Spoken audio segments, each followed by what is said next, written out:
Hello everyone, welcome to watch Sister Chow's movie. I am the beloved Sister Chow, who is known as the fastest driver.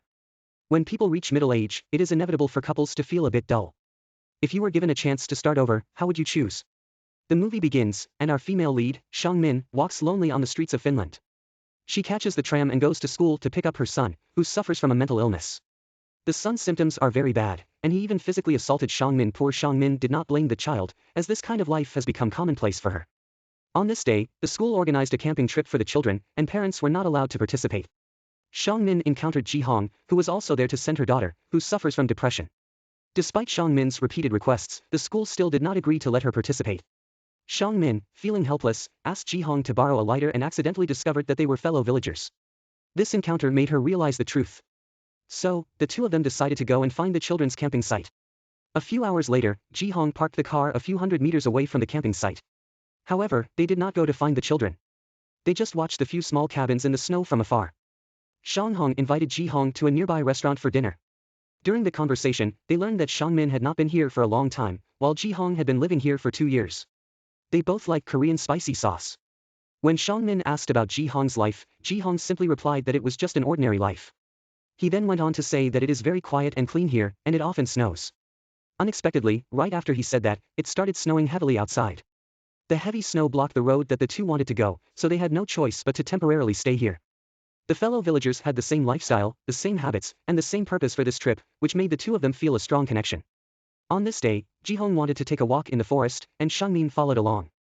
As they walked in the forest, they chatted casually. Sang-min revealed that he works in Namsan, Seoul. The two of them walked for a long time and saw a sauna house in the woods. They entered the sauna house to rest. Ji-hong lit the sauna to keep warm, while Sang-min, exhausted, fell asleep on the side. Ji-hong covered Sang-min with a blanket and kindly combed his hair. When Sang-min woke up, they had their first intimate contact, and Ji-hong wanted to continue igniting the sparks of love in the sauna. Sang-min looked out of the window. No, how was her son doing now? Sang-min thought she would be very sad without her son. Unexpectedly, it was so easy, and the icy hearts of the two were ignited by the warm environment in the sauna room. So, the two communicated deeply like dry firewood. Afterwards, Ji-hong sent Sang-min away and wanted to ask for Sang-min's name, but Sang-min didn't tell her. That's how Ji-hong entered Sang-min's life from then on. Sang-min's son, who returned home after borrowing a camping trip, accidentally saw Ji-hong's daughter getting into another woman's car. Shortly after, Sang-min returned to South Korea, and her best friend asked her about the situation in Finland. Sang-min calmly said it was very quiet and clean, and it snowed frequently. After arriving in South Korea, her son's illness did not improve much, and Sang-min hoped to transfer him to another school. However, Sang-min's husband was not so concerned about their child's situation and advised her not to think about finding a miracle cure anymore. Sang-min is a fashion designer. On this day, she was thinking about how to design clothes. When she looked up, she saw Ji-hong lingering outside the door in the mirror.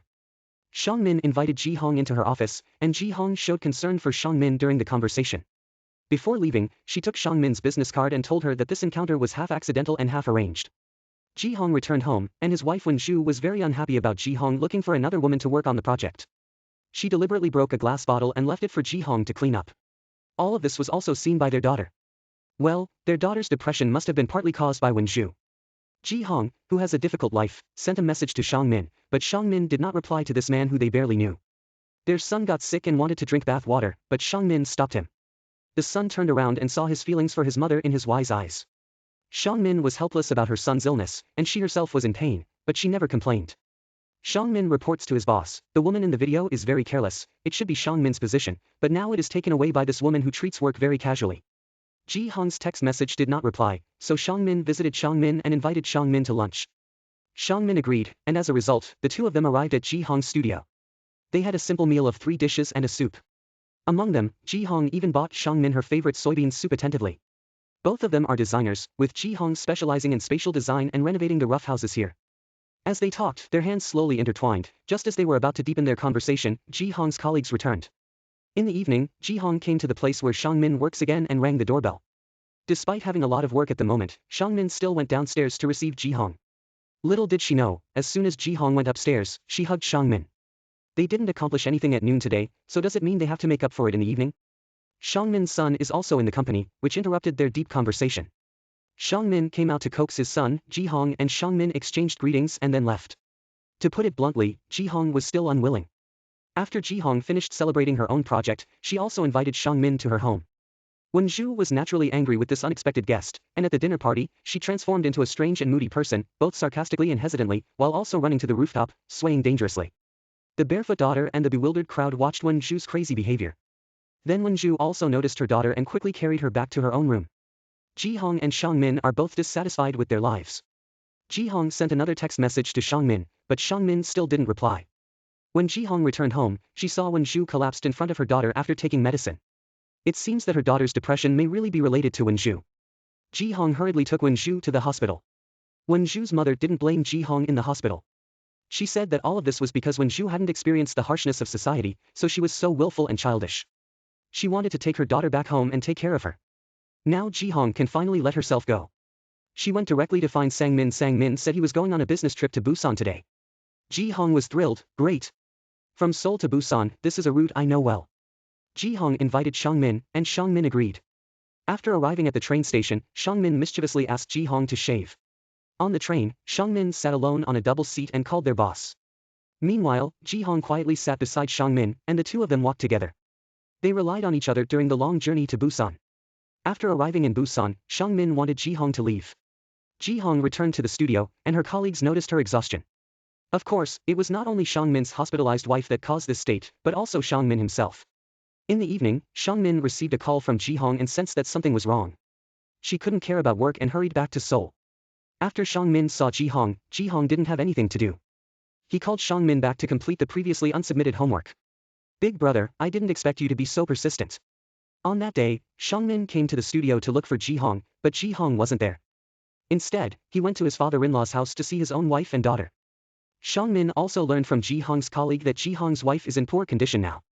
The next day, after Shang-min sent his son to school, he wanted to break up with Ji-hong.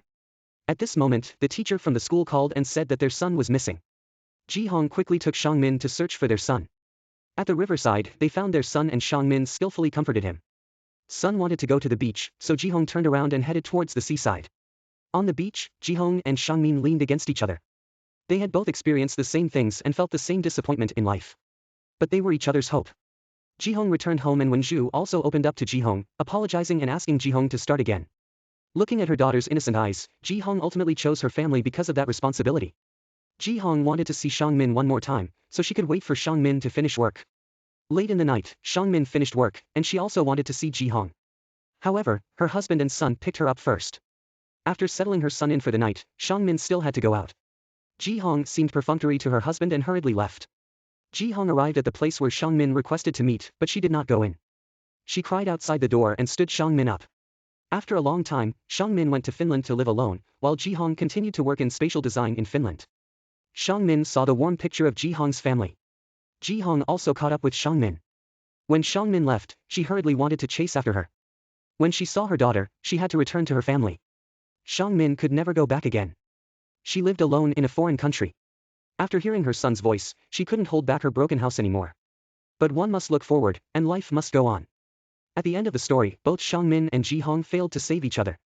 They continued to live in pain, one unable to obtain love, the other unable to reciprocate love. The difference between being human and being an animal lies in the fact that animals seek survival while humans seek existence. When we often talk about wanting to show our presence, in reality, we want to make our lives more meaningful. If there is a different ending, Ji-hong and Shang-min will end up together.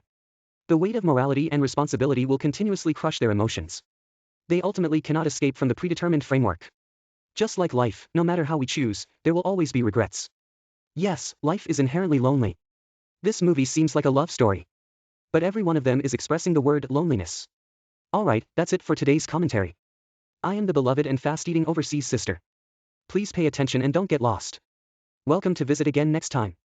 Kisses.